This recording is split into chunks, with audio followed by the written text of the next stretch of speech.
daughter disappeared 15 years ago. She returned with a knife and a story that bled. The clock ticked loud in the silence. Kitchen light didn't reach far. Mary sat at the table, one hand around a chipped mug, the other holding a cigarette that burned itself down slow. Smoke hung still in the air, untouched. Outside, crickets chirped once, then stopped like they'd heard something. She didn't move, not until the screen door creaked open. The sound cut through her chest. Boots stepped in, heavy, caked in dirt. The girl stood just inside the doorway, thin, still, pale as chalk. Blood dried on her hands, her wrists soaked into her shirt. In her right hand, a knife, small, kitchen kind, old. Mary didn't blink. The cigarette trembled between her fingers. "Put that down," she said. The girl didn't speak. Mary stood slowly, chair scraping. "That's not funny." "I walked here," the girl said. Her voice was lower than it should have been. Rough, like it hadn't been used in years. Mary's face twitched. "You're dead." "No." The girl looked down at the knife. "He is." The room went so quiet. The old fridge hum sounded like thunder.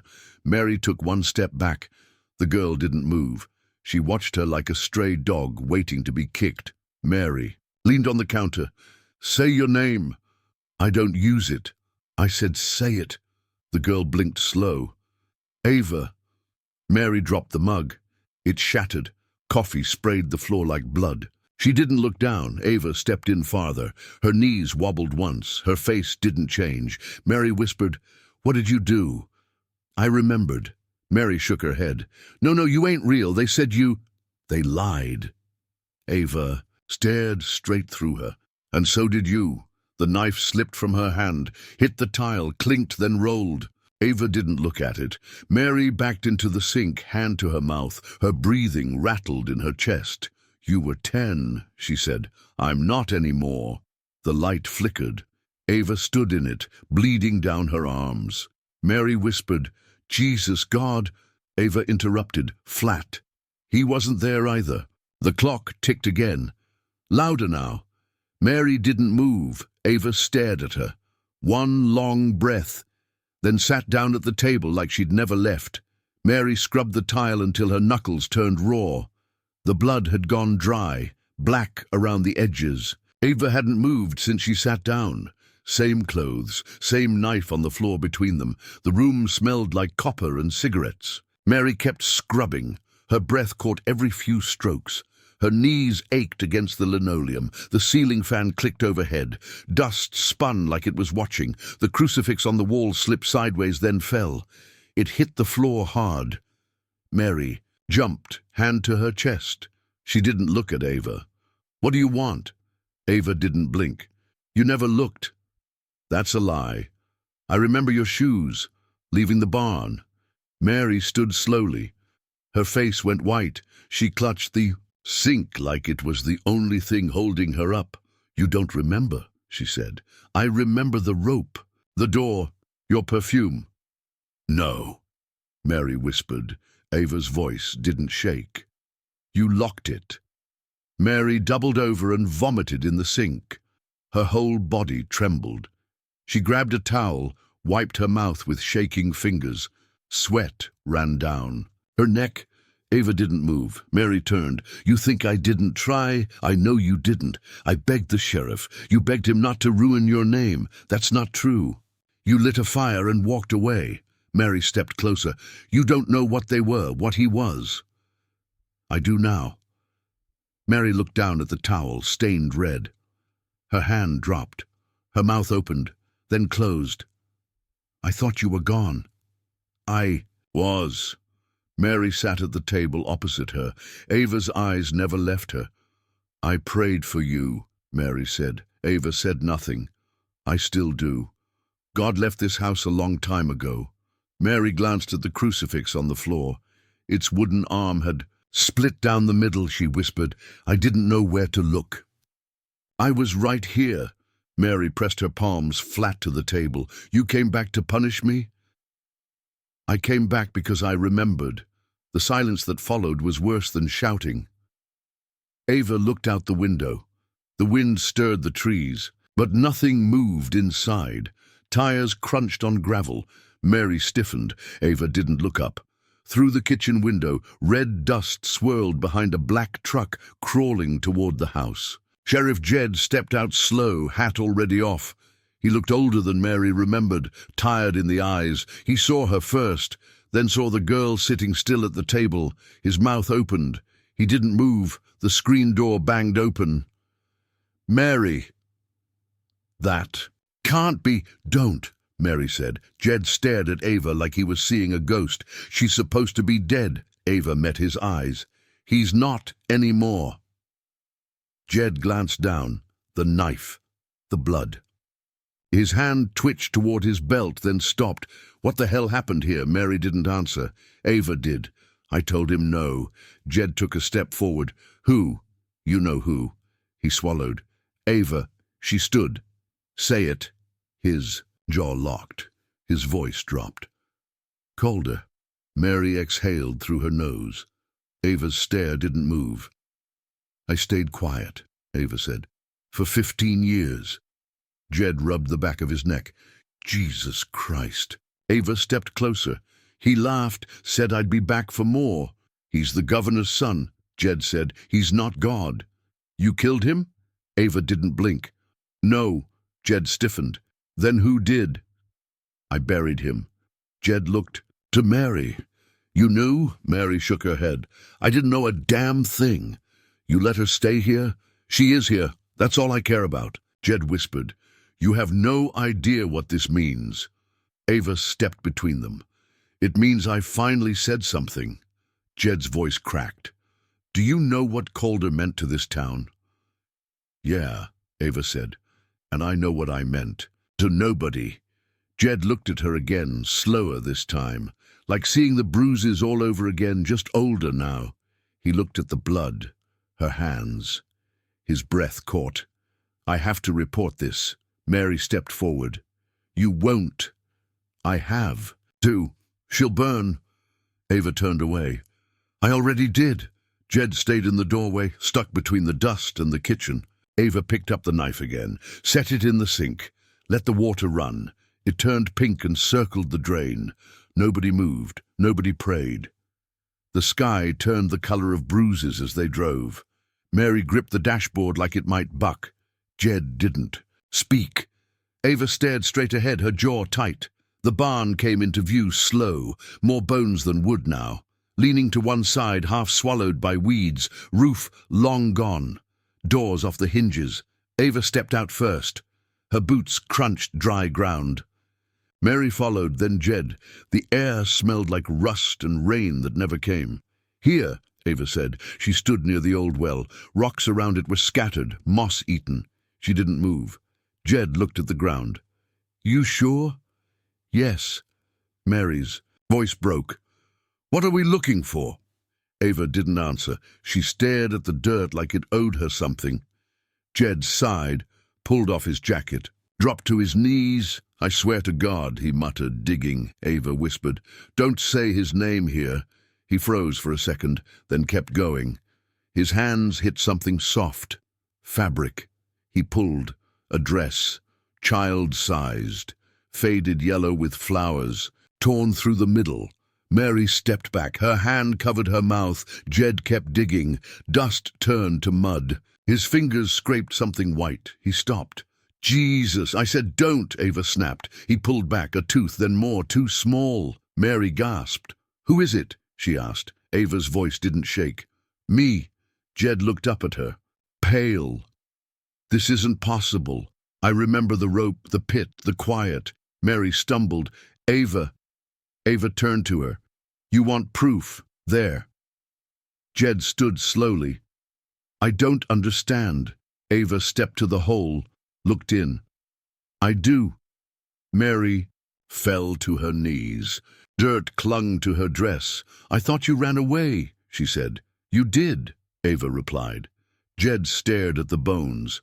"How are you standing here?" Ava didn't look at him. Some things don't stay dead. The wind picked up. It moved the dress in Jed's hands like it still belonged to someone.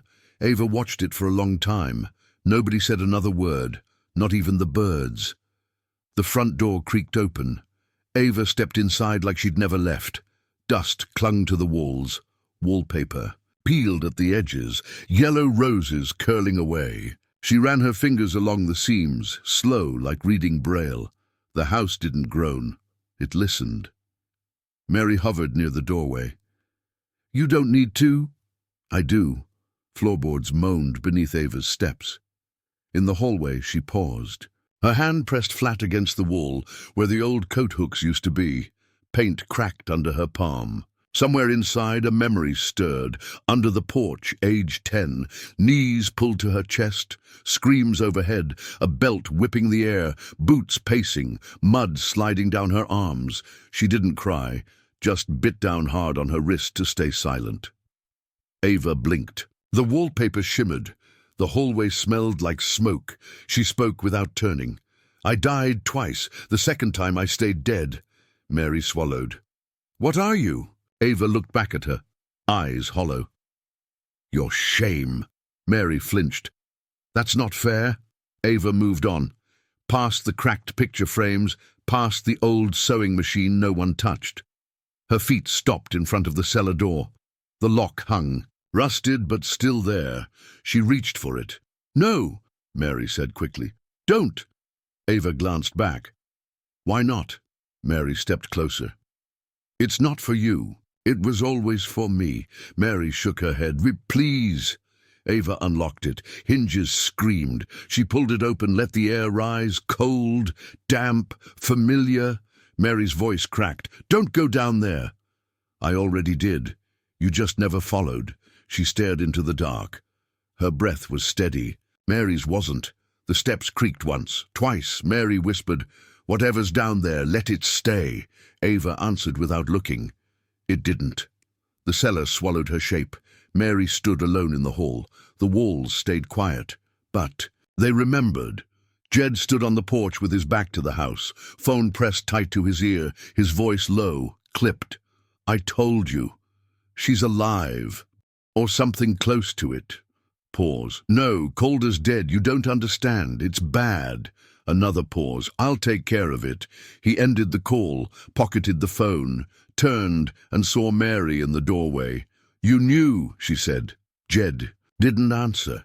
"You knew 15 years ago. I thought she ran. Her file said suicide. I didn't write that." Mary stepped closer. "But you signed it." Jed's eyes dropped. "I had orders." "From who?" He hesitated. "Governor's office." Calder was untouchable. Not to her. He looked toward the road. "There are people who'll come looking. They won't care what happened. Just that he's gone. You protected the wrong man. I was trying to protect this town." Mary's voice broke. "You buried my daughter to protect your seat." Jed didn't deny it. "I was scared." She was 10. He opened his mouth, but Ava appeared behind them, calm, watching. "You done lying?" she asked. Jed flinched. "Ava." She carried the shotgun like it belonged to her, clicked it open, loaded 2 shells slow. Snapped it shut. "He bled like a coward," she said. "You can't shoot your way out of this." Ava looked at him. "I already did." Mary moved between them. "No more." Jed raised his hands. "I didn't know how bad it was." "You didn't want to." "You think you're the only one haunted?" he asked. Ava stared at him. "You saw the rope. You saw the bruises. You left." Jed stepped back. His badge caught the porch light. "If they find out you're alive, they'll wish I wasn't." Mary didn't speak. Her hand rested on Ava's arm, not pulling, just there. The night held still. Long enough to hurt. Jed lowered his head. "Just tell me what you want," he said. Ava turned away. "Justice." Jed muttered. "That ain't how this town works." Ava kept walking. "Then we'll tear it down." Mary walked the perimeter slow, sloshing gasoline from a red can in wide arcs. Her boots sank in soft dirt. The house loomed behind her, cracked wood and silence holding its shape like it knew what was coming. Ava stood a few feet back. Arms Crossed, shotgun slung behind her shoulder. She said nothing. Mary struck a match, held it. Her hand shook. "You sure?" Ava asked. Mary nodded once, dropped it. Flames crawled fast, licking the porch, then the windows. Heat hit their faces. Smoke curled into the sky, thick and black. A pop sounded deep inside, then another. Wood snapped like bone. Somewhere in the fire, a scream twisted through the air. Too human.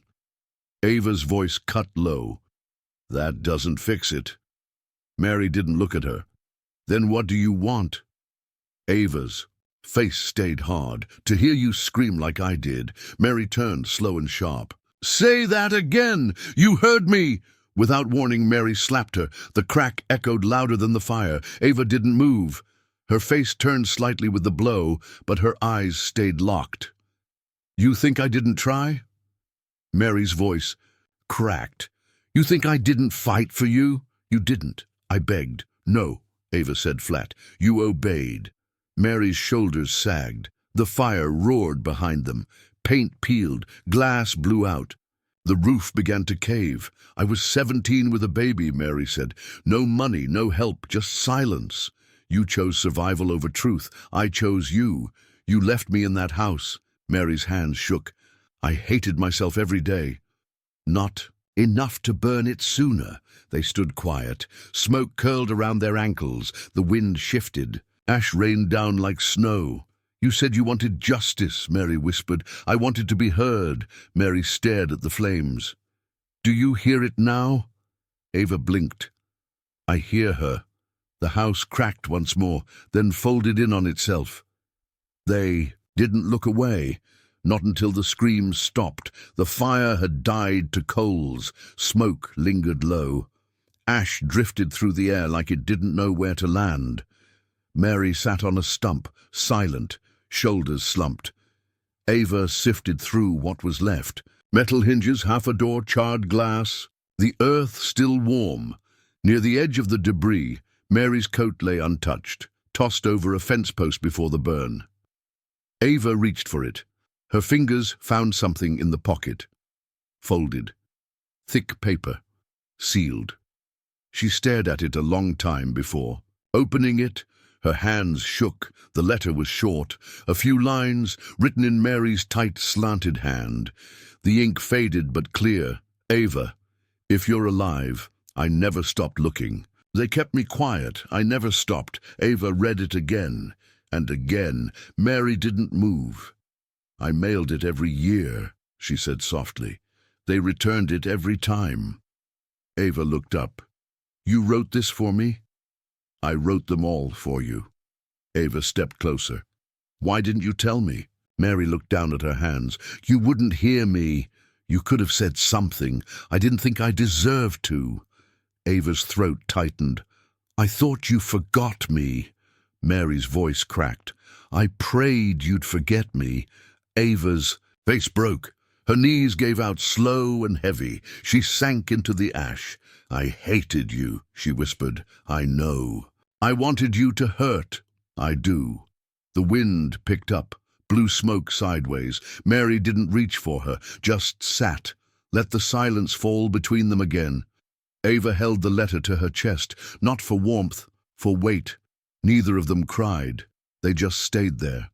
Two women in the wreck of everything they couldn't say. Dawn pushed through the smoke. Pale light stretched across the scorched field. Ash dusted the grass like frost. Ava sat with her head in Mary's lap, her eyes half closed. Mary's hand moved slowly through her hair, quiet and unsure. The fire had burned everything but them. A truck pulled up fast. Tires kicked gravel. Jed stepped out with a gun drawn. "Don't move." Mary didn't flinch. "She's not a threat." Jed aimed at Ava. "We have to finish this." Mary looked at him. "You want her dead again?" "She killed a governor's son." Ava sat up. "He killed me first. He was the law. He was protected by it." Jed's jaw tightened. "They'll send more. Let them." Mary stood. "You gonna shoot her right here?" She confessed. "Into fire," Ava said. "Let it stay there." Jed took a step closer. "I don't have a choice." You do, Mary said. Jed looked at her. You think mercy fixes this? No, but truth starts it. Ava got to her feet, pulled the knife from her belt, walked toward Jed. He raised the gun. Don't. She stopped inches from him, held the knife out, handle first. I'm not afraid anymore. Jed stared at her. His hand shook. She dropped the knife in the dirt. It landed with a thud. Let them bury Calder, she said. I'm already dead. Jed looked down at the blade, then back at her. His gun slowly lowered. Ava turned, walked past Mary, barefoot through ash and broken glass. Mary called out, "Where are you going?" "Anywhere else." Jed whispered, "She won't make it far." Mary watched her. She already did. Ava didn't look back. The sun kept rising. The field stayed silent. The law didn't follow, not this time. Mary stood in the blackened field, boots sunk in soot. Smoke curled lazy behind her where the house used to be. The sun was higher now, but it didn't feel warm. The wind picked up, dry, restless. A dog barked somewhere far off, then nothing. Just air and ash. She didn't cry, didn't move. Just stood there and watched the road Ava took. "Come home when you're ready," she said, soft enough the wind almost took it. Behind her, the old screen door, half burned, still hanging, creaked once in the wind. Then everything went still, completely still.